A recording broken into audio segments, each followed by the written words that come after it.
Pitong personang imbuelto sa ilegal na pagpapabakal ng liquefied petroleum gas o LPG. Arestado sa magkakasuhay na operasyon kan CIDG sa Camarines Sur. Uyan report.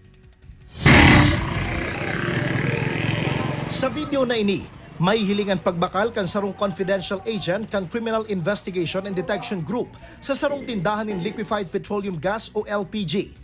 Kan kuano na kan kahiran bayad hali sa agent, duman na nag-aksyon ang mga otoridad.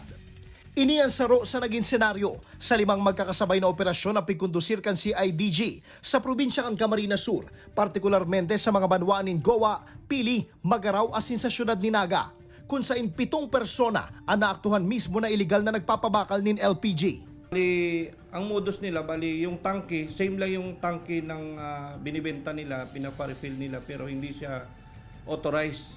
Wala silang permit. Kaya hindi secured ang product na binibenta nila. Nasa 55 cylinder o tangke kan LPG ang total na nakumpiskar kan mga otoridad sa mga suspetsado na nagkakantidad ni nasa 52,000 pesos.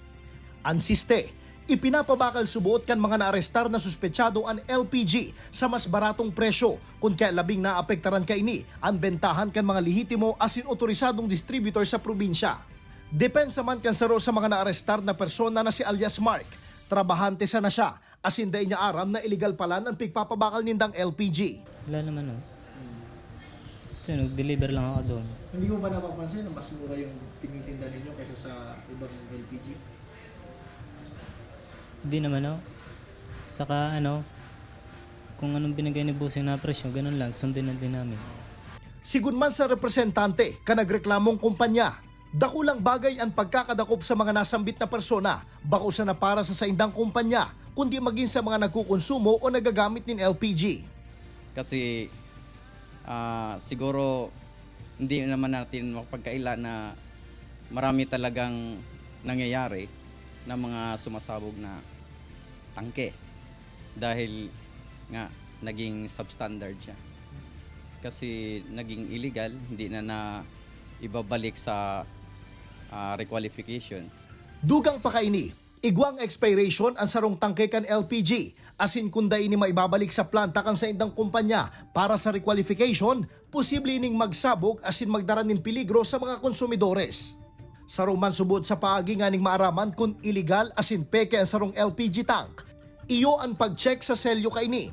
Kung mayong QR code, serial number asin logo kan kumpanya, posible subot na peke asin bako ining hali sa sarong authorized distributor. Inaano natin, in-emphasize natin dito yung public safety. Doon tayo kumuha sa authorized dealer ng petroleum or LPG products. Kasi yung safety, yun ang pinaka-priority natin. Sa presente, nasa kustodiya na kan mga otoridad ang mga naarestar na persona na mahampang sa kasong pagbalgar sa intellectual property law asin illegal trading of petroleum products, kung saan kada saro sa mga ini ang posibleng makulong nin 2 hasta 5 taon asin masangatan ng penalidad na day mababa sa 50,000 hasta 500,000 de pesos.